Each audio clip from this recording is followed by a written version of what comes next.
Everyone, welcome back to our YouTube channel guys. तो आज के वीडियो में मैं आप लोग को 3 बेसिक स्टेप्स सजेस्ट करूंगी जिन्हें फॉलो करके आप यूपीएससी की प्रिपरेशन कर सकते हैं। ये स्टेप्स या फिर ये वीडियो उन लोगों के लिए है जिन्होंने कभी भी यूपीएससी की प्रिपरेशन नहीं करी है, यानी कि जो लोग बिगिनर हैं उनको सिर्फ ये 3 बेसिक स्टेप्स को फॉलो करना है।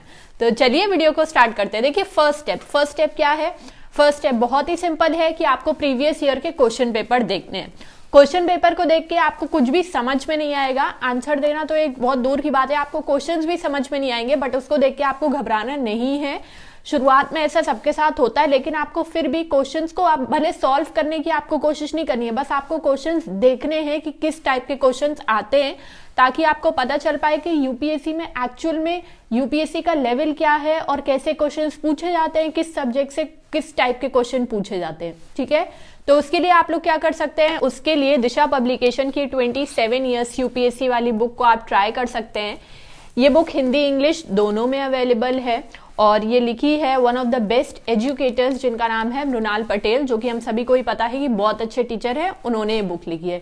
ठीक है, इस बुक में क्या है ना कि यूपीएससी के पिछले 27 सालों के क्वेश्चन पेपर्स इंक्लूडेड हैं, उनका आंसर दिया हुआ है और उनका एक्सप्लेनेशन भी बहुत अच्छी तरीके से दिया हुआ है। ठीक, ये बुक सिर्फ प्री के लिए ही नहीं, मेंस के लिए भी हेल्पफुल है, क्योंकि इसमें मेंस में जो 1993 से लेके 2020 तक जो भी टॉपिक आए हैं ऐसे लिखने के लिए वो सब इंक्लूडेड है। प्लस मेंस में जो जीएस के क्वेश्चंस होते हैं, जीएस पेपर 1, 2, 3, 4 के क्वेश्चंस होते हैं, उसको भी इसमें इंक्लूड किया गया है। तो ऑल इन ऑल ये काफी अच्छी बुक है। और एक इंटरेस्टिंग बात और है इस बुक में कि आपको सिर्फ ये बुक नहीं मिलेगी, इस बुक के साथ आपको फ्री वीडियो कोर्स भी मिलेगा, जो आप देख सकते हैं। यहाँ पर आपको मैं दिखा दूंगी कि एक कोड आपको दिया हुआ है, वो क्यूआर कोड को आप स्कैन करेंगे तो आप वो वीडियो कोर्स भी देख सकते हैं। उसमें आपको मिलेंगी स्ट्रैटेजी वीडियोस मिलेंगी, ठीक है, how to prepare for UPSC, ये वाली वीडियोस आपको मिलेंगी।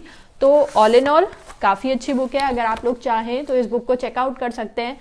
Links will be given in the description box. चलिए अब स्टेप 2 की बात कर लेते हैं। स्टेप 2 ये है कि आपको यूपीएससी का जो सिलेबस है उसको अच्छे से पढ़ना होगा, उसको अच्छे से समझना होगा। बहुत बार लोग कहते हैं कि हमें तो पता ही नहीं चलता, न्यूज़पेपर जब हम पढ़ते हैं तो पढ़ना क्या है, या फिर बुक में हमें क्या पढ़ना है हमें समझ ही नहीं आता। तो इसका मतलब ये है कि आपने सिलेबस नहीं पढ़ा है। आपको सिलेबस पढ़ना है और उसके लिए भी आपको कुछ ढूंढने की जरूरत नहीं है, इसी बुक में आपको सिलेबस मिल जाएगा। आप लोग यहाँ पे देख सकते हैं, ठीक है, सीसैट और जीएस का सिलेबस आपको यहाँ पे मिल जाएगा इसी बुक में। ठीक है, प्लस आपको ये भी दिख जाएगा, आपको इस बुक में ये भी दिया हुआ है कि कौन कौन से सब्जेक्ट से किस किस साल कितने क्वेश्चंस आए हैं, किस किस सब्जेक्ट का कितना वेटेज रहा है।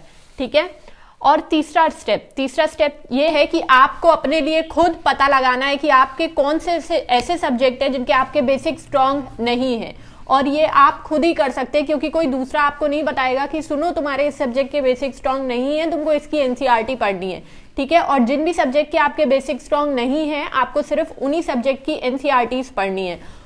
बहुत लोग कहते हैं कि सारे सब्जेक्ट की एनसीईआरटी पढ़ो, मुझे पर्सनली नहीं लगता कि उसकी जरूरत है। फॉर एग्जांपल कि मेरा बैकग्राउंड रहा है पॉलिटिकल साइंस में, इकोनॉमिक्स में, तो मैंने उनकी एनसीईआरटी नहीं पढ़ी और मुझे कोई ऐसी खास दिक्कत भी नहीं हुई। अब किसी का बैकग्राउंड ही रहा है साइंस, पिछले कॉलेज में भी उसने साइंस पढ़ा और स्कूल में भी उसने साइंस पढ़ा, तो उसको साइंस की एनसीईआरटी पढ़ने की मुझे नहीं लगता कि जरूरत है। बाकी सबका अपना अपना चॉइस है। ठीक है, तो जिन भी सब्जेक्ट के आपके बेसिक स्ट्रांग नहीं है आपको उनकी एनसीईआरटी पढ़नी है, और ऐसा बिल्कुल भी जरूरी नहीं है कि आपको 6th क्लास से लेके 12th क्लास तक की एनसीईआरटी पढ़नी है, क्योंकि ये सिर्फ आप जान सकते हैं कि आपके कितने बेसिक स्ट्रांग है, कि आपको बिल्कुल भी कुछ भी पढ़ा हुआ स्कूल का याद नहीं है, कि आपके तो इतने ज्यादा बेसिक्स वीक नहीं है, ये सब सिर्फ आपको पता होगा। तो आपको अपने लिए डिसाइड करना है और उसी हिसाब से आपको एनसीईआरटीज पढ़नी है। ठीक है, तो ये 3 बेसिक स्टेप्स को फॉलो करके आप अपनी यूपीएससी की प्रिपरेशन स्टार्ट कर सकते हैं।